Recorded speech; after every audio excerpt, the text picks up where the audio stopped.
द्वारा देखिए कोई लाठीचार्ज नहीं किया और डेलीगेशन टीम को भी और देखिए एसीएस हम लोग मिलना चाहते थे एसीएस महोदय से कुछ नहीं, लेकिन वो नहीं थे। लोग वेट भी किए, वो लोग भी वेट कर रहे थे। लाइव कहा गया ऊपर से ही कि भाई जो डिमांड है वो सरकार पूरा करना चाहती है, तो माध्यमिक को शिक्षा नहीं दे सकते, उनसे मिलवा दिया जाए। नहीं अंसारी नहीं थे, शिवनाथ जी उनका नाम है, उनसे मिलवा दिया। अंसारी सर से हम वैसे भी नहीं मिलते क्योंकि पिछली बार वही बहुत गला धमका रहे थे, तो हम वैसे भी उनसे नहीं मिलने वाले थे। तो शिवनाथ सर थे, उनसे मिलवाया गया और उन्होंने कहा कि जो आप लोग आंदोलन आज किए हैं, तो इससे पहले ही हम लोग के पास सरकार की तरफ से दिशा निर्देश कहिए, आदेश कहिए, वो आ गया था कि इस मुद्दा को लेकर जो आंदोलन हो रहा है तो आप लोग इस पर काम कीजिए। तो उन्होंने कहा कि 5 दिन के अंदर हम लोग रोस्टर मंगवा रहे हैं, हर जिला से युद्ध स्तर पर काम करवा रहे हैं, जो 1 मिनट में नहीं हो सकता, 1 दिन में संभव नहीं है। जो 5 दिन में हम लोग रोस्टर मंगवा रहे हैं युद्ध स्तर पे, और उसके बाद लाइब्रेरियन का भी बहाली जो इसी में हम लोग देंगे TRE 4 में, और युद्ध स्तर पे हम लोग मंगवा रहे हैं 5 दिन के अंदर। और उसके बाद हम लोग विज्ञापन जारी करेंगे। 1,20,000 जो आप लोग मांग कर रहे हैं, तो हो सकता है इससे भी ज़्यादा वैकेंसी आए। हमको 1,20,000 से कम तो नहीं आना चाहिए। तो वो बोले कि हम ज़्यादा नहीं बोलेंगे, लेकिन नहीं बोलेंगे जितना मांग करें उससे ज़्यादा ही हम लोग प्रयास कर रहे हैं। तो सरकार की तरफ से भी ये हम लोग को आदेश दिया गया। तो हमने कहा कि भाई अखबार में मीडिया में चल रहा है शिक्षा मंत्री का बयान, तो बोले उस पर हम लोग नहीं कुछ बोलेंगे। हम लोग को जो सरकार बात रखे कि शिक्षा मंत्री का बयान, हमने कहा है कि शिक्षा मंत्री तो रोज बोलते हैं 26,000 कभी 27,000, तो बोले उनके जवाब जो बोल रहे हैं कोई भी मंत्री या नेता, उन पर हम लोग कुछ नहीं करेंगे। हम लोग अधिकारी हैं, हम लोगों को जो दिशा निर्देश सरकार का आता है उस पर हम लोग काम करते हैं। जो सीटों की गणना करना हम लोगों का काम है, मंत्री जी तो नहीं कर रहे हैं गणना, अभी तो गणना हुआ नहीं है, तब तक कहाँ पता सीट का पता कैसे चलेगा कितना वैकेंसी है। तो इसलिए हम उनके बातों पर कोई जवाब नहीं देंगे। हमको जो काम सौंपा गया है ऊपर से वो काम हम करेंगे, और हमको यही कहा गया है कि आप ज़्यादा से ज़्यादा वैकेंसी दीजिए, जितना ये लोग डिमांड कर रहे हैं उससे ज़्यादा लाने का प्रयास कीजिए। तो इसी पे हम लोग काम कर रहे हैं। उन्होंने कहा 5 दिन के अंदर रोस्टर आ जाएगा और 1 सप्ताह में हम लोग विज्ञापन जारी करेंगे। हमने कहा आचार संहिता लग गया, तो उन्होंने कहा आचार संहिता कब लगेगा ये सरकार को ही पता है, तो उससे पहले विज्ञापन जारी होगा। तो 30 सितंबर तक आचार संहिता तो नहीं लगेगा, ये तो हम लोग भी जानते हैं। 1 अक्टूबर के बाद लगेगा, तो हमने ये कहा भी है। तो उन्होंने कहा कि नहीं, हम लोग इसी महीने में और 1 सप्ताह के अंदर हम लोग विज्ञापन जारी करने का पूरा प्रयास कर रहे हैं, इसलिए हम लोग रोस्टर मंगवा रहे हैं। एक बात आप किए कि नहीं, क्योंकि पिछला बार ही देखिए 87,774 पद पर निकला, केवल 48,800 कुछ पद पर ज्वाइनिंग हुआ, लगभग 40,000 विद्यार्थी बाहर हो गए, सीट खाली रह गया। वहीं यदि सीट ऐड हो जाता, कोई बयान दे रहे हैं, तो वहीं तो 40,000 है, 27,000 तो अलग बात है। इस पर बात किए कि नहीं कि टोटल सीट पर आप लोग रिजल्ट दें? बिल्कुल, मैंने ये कहा और इसीलिए हमने आवेदन में भी लिखा है स्पष्ट रूप से 1 कैंडिडेट 1 रिजल्ट जारी हो, रिजल्ट से पहले सर्टिफिकेट की जांच हो ताकि फर्जीवाड़ा ना हो, और 1 कैंडिडेट 1 रिजल्ट ताकि सीटें खाली ना रहे। हमने ये भी कहा कि सर्टिफिकेट की जांच ऐसा बताइए कि कौन सी बहाली है जिसमें रिजल्ट के बाद होता है। तो उनको भी आश्चर्य लगा, तो उन्होंने कहा कि भाई हम लोग इसमें क्या करेंगे, BPSC का काम है। तुम कि नहीं, आप लोग शिक्षा विभाग के पाठक थे, के पाठक जी थे, तो उन्होंने BPSC को मना कर दिया कि हम सर्टिफिकेट जांच करवाएंगे। तब से सर्टिफिकेट जांच भी शिक्षा विभाग करवा रहा है और रिजल्ट के बाद हो रहा है। तो BPSC जांच करे, शिक्षा विभाग बाद में फिर से करे, लेकिन BPSC पहले जाँच करे और उसके बाद रिजल्ट प्रकाशित। तो उन्होंने कहा कि हम इस पर लेटर भेजेंगे, BPSC को लेटर भेजेंगे कि आप रिजल्ट से पहले एक बार डॉक्यूमेंट्स वेरिफिकेशन अपने स्तर से करवाइए, बाद में हम लोग अपना जो कराना होगा कराएंगे। और TRE 1, 2, 3 सब में जो फर्जी लोग बहाल हुए हैं, फर्जी आवासीय, फर्जी और सर्टिफिकेट लेकर जो बहाल हुए, हमने ये भी कहा कि महिला आरक्षण जो आप बिहार की बेटियों को मिलेगा, इसके लिए धन्यवाद है सरकार को। लेकिन अब बाहर की लड़कियां बिहार का आवासीय बनवा रही है और फर्जीवाड़ा करने के मूड में है आरक्षण का लाभ। और पहले भी TRE 1, 2, 3 में पुरुष लोग भी क्या, महिला लोग भी क्या, तो इसका क्या कीजिएगा, जाँच कीजिए सबका और फर्जी को बाहर कीजिए। तो उन्होंने ये कहा कि इस पर भी कार्रवाई होगी। आप हमें जो भी सूचना आपके पास से दीजिए, कोई आधार हमको एक मिल जाए, उसके आधार पे हम पूरा जांच करवाएंगे। जो लोग भी होगा इसमें सबको जेल भेजा जाएगा और कार्रवाई होगी। तो हम कहें कि हम आएंगे, मिलेंगे, फिर आपसे हम छोड़ने वाले नहीं हैं। हमारे पास बहुत डॉक्यूमेंट्स हैं, वो सारा हम एक जगह करके फिर जाएंगे शिक्षा विभाग। और अभी हम शिक्षा विभाग का इतना दौरा करेंगे कि शिक्षा विभाग के अधिकारी तंग आ जाएंगे। और TRE 1, 2, 3 का भी जाँच करवाना पड़ेगा और फर्जी को बाहर करना पड़ेगा। कंप्यूटर शिक्षक पर बातचीत किए कि नहीं, 26,000 वाला 26,000 बैनर पे भी लिखा है, आवेदन जो हमने दिया, ज्ञापन दिया, उसमें भी लिखा हुआ है। सारे मीडिया में भी हम बोले, वहाँ भी बोले 26,000 कंप्यूटर। हमने कहा इसी लाइन में हमने कहा कि जो शिक्षा मंत्री जी कह रहे हैं 26,000, तो कहीं ऐसा तो नहीं कि कंप्यूटर शिक्षक 26,000 तो वही समझ रहे हैं। हमने ये भी कहा तो 26,000 कंप्यूटर शिक्षक की भर्ती TRE 4 में आनी है।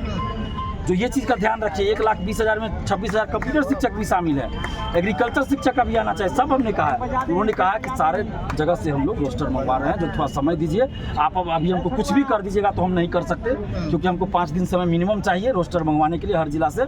हमने ये भी कहा है कि फर्जी जो निकलता है, बीईओ, प्रखंड शिक्षा पदाधिकारी, कई जगह जिला शिक्षा पदाधिकारी 5 लाख 4 लाख 10 लाख रुपया लेके उसको ज्वाइन करवा देता है, जो ये नहीं होना चाहिए। जो फर्जी है उसको बाहर कीजिए, जेल भेजिए, और जो सीट खाली बचता है उसमें जोड़िए। आज जब से आप लोग चले वहीं से पटना कॉलेज से बारिश का माहौल था, यहाँ अभी भी बारिश हुआ, अभी भी हो रहा है। आज तक ऐसा छात्र आंदोलन शायद भारत में कहीं नहीं हुआ था कि बारिश हो रहा है, छात्र डटे हुए हैं और छात्रों की मांग, सरकार लाज हो या जो हो, लेकिन मांग। ये बिल्कुल आज तो एकदम ऐतिहासिक रहा। मुझे भी लगा था कि जितनी भयंकर बारिश होने लगी तो मुझे लगा कि स्टूडेंट्स इधर उधर हो जाएंगे, लेकिन हम धन्यवाद देते हैं बिहार के बेटों को, बेटियों को कि ये लोग डटे रहे और मूसलाधार बारिश में ये लोग हटे नहीं। हमको चिंता हो रही थी कि मूसलाधार बारिश में कहीं तबीयत खराब नहीं लोग का हो जाए, लेकिन ये लोग डटे रहे।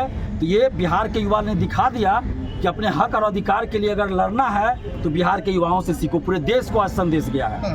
क्या कुछ कहिएगा? अब आप लोग की जीत करीब है, नोटिस आ जाए तब उसके बाद माना जाए, क्या कुछ कहिएगा? देखिए, ये हमारा जो संघर्ष था ये पिछले 2024 के जनवरी से ही चल रहा है, और लेकिन हम लोग संघर्ष करते करते जो है आज इस मुकाम पर पहुंच गए हैं कि नहीं, अब हमारे जो है मुहिम को सरकार मानने के लिए तैयार हो गई है। क्योंकि बार बार हम लोग सड़क पर उतरे, लाठी खाए, लेकिन आज हमें खुशी हो रही है कि दिलीप भैया के नेतृत्व में ये आंदोलन जो है लगातार तीसरी बार हुआ और सरकार इसको मानने के लिए तैयार हुई। इस फैसलों को लेने के लिए उन्होंने 5 दिन का समय जो लिया है, मैं ये कहना चाहता हूँ कि जो आपने 5 दिन का समय लिया है, आप बिल्कुल 5 दिन का समय लीजिए, लेकिन 1,20,000 सीटों की जो बात कही गई है उसको पूरा कीजिए। नहीं तो फिर जो है आप अगर ट्विस्ट कीजिएगा इसमें, धमकी ट्विस्ट क्या अगर कर दिए तो फिर याद रखिएगा, ये बिहारी छात्र जितने सड़क पर उतरते हैं बार बार, ये अपने न्याय के लिए आपको सत्ता से बेदखल करने का भी काम करेंगे। बहुत चिल्लाए, गाड़ी पर चढ़ रहे थे, कभी नीचे चल रहे थे, कभी बच्चों को बुला रहे थे कि छोड़ दीजिए, आ जाइए, एक दिन लाइब्रेरी छोड़िए। अब जग रहा है, उम्मीद की चिराया हुआ साथ। उम्मीद जरूर जग रहा है,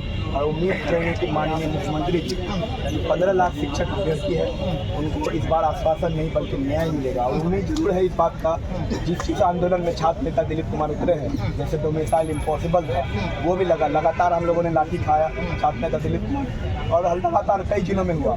और अभी भी हम कहेंगे कि अगर जितना जो आश्वासन दिया गया अगर इतना दिनों में नहीं होता है, अगर आचार संहिता लग जाता है, तो ये नहीं भूले सरकार कि हम लोग 15 लाख शिक्षक अभ्यर्थी लोकतांत्रिक तरीके से अपने गांव अपने क्षेत्र में सभी नेताओं का, जो सत्ता में बैठे हैं वो, और जो विपक्ष के उन नेता, विपक्ष ज़्यादा खुश नहीं हो, विपक्ष के उन नेता जो हमारी आवाज़ नहीं बनते, हम लोगों पे जब लाठीचार्ज चलता है तो आप चुपचाप सोचते हैं कि चलो वोट यहाँ तो आएगा। भूल जाएं, राजनीति नहीं कर रहे हैं हम लोग क्या है, अपने अधिकार मांग रहे हैं। जिस दिन राजनीति पे उतर जाएंगे तो आप लोग पर भारी पड़ेंगे, तो समझ लें। और हम ये मांग करते हैं कि अपनी मांगों को जो आज आपने बोला है ये जरूर करेंगे। और हम लोग धन्यवाद देना चाहते हैं छात्र नेता दिलीप कुमार भाई को और उन सभी अभ्यर्थियों को जो आज सड़क पर डटे रहे उस मूसलाधार बारिश में। और सबसे ज़्यादा धन्यवाद अपनी बहनों को करेंगे। आज हमारी बहनें बिना किसी फिगर के, बिना किसी मोबाइल का, बिना किसी तबीयत खराब का, अब ऐसी बहनें जो अपने बच्चा को छोड़ के आज सड़क पर बैठी रही, उनका सबसे ज़्यादा धन्यवाद करना चाहेंगे। और वो लोग बहुत ऐसी थी कि आज मर जाएंगे लेकिन यही रहेंगे,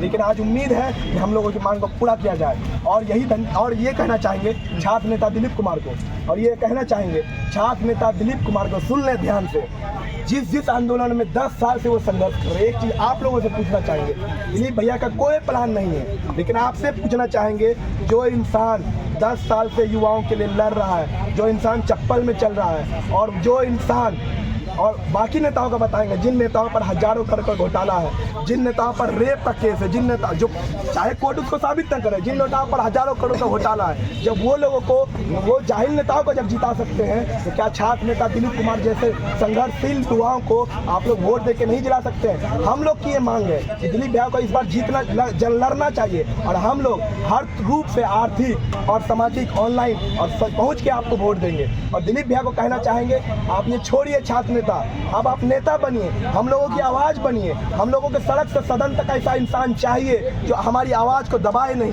हम लोगों की कमेंट बॉक्स में इस बात को लेकर जरूर आप कमेंट करिएगा कि क्या आप चाहते हैं, क्या कहिएगा, क्योंकि गाड़ी पर आप खड़ा हो रहे थे, बढ़ रहा था, 2 बार आप गिर गए, लगा कि कुछ हो जाएगा, क्या उम्मीद है? गए थे आप? जितने भी अभ्यर्थी जुटे थे वो उनका संघर्ष था और मनोबल के अंदर से बल था, इसलिए इतना लोग रहे। लेकिन हम 9 सितंबर को जो डेलीगेशन टीम गया था, हमको तो अजीब लगा। तो यही होता है एकता में बल, यही होता है नेतृत्वकर्ता का आधार। अगर नेतृत्वकर्ता अगर सही रहे ना तो आप कहें आज घुमा दिए रोड। तो उस दिन तो 5 गो विद्यार्थी गया था, पूरा रोड सचिवालय तो इधर से उधर घुमा दिए, गुमराह कर दिए, लेकिन आज कहीं नहीं घुमा दिए। तो इसीलिए सोचिए कि जो नेतृत्व आपका जो कर रहा है ना, आप उसका साथ दीजिए, आप उसके साथ खड़ा रहिए, काहे नहीं मांग पूरा होगा। छात्रों को क्या कहिएगा, चूंकि आज डटे रहे? देखिए, छात्र तो शुरू से ही आदमी थे, आप लोग भी मेहनत किए हैं, हर बार आप लोग छात्रों की आवाज़ को उठाते रहते हैं। और जिस तरह से पटना कॉलेज से हम लोग निकले उसी समय बारिश भी हुआ, इन रास्ता में थोड़ा कम था, लेकिन जब ही जेपी गोलंबर के पास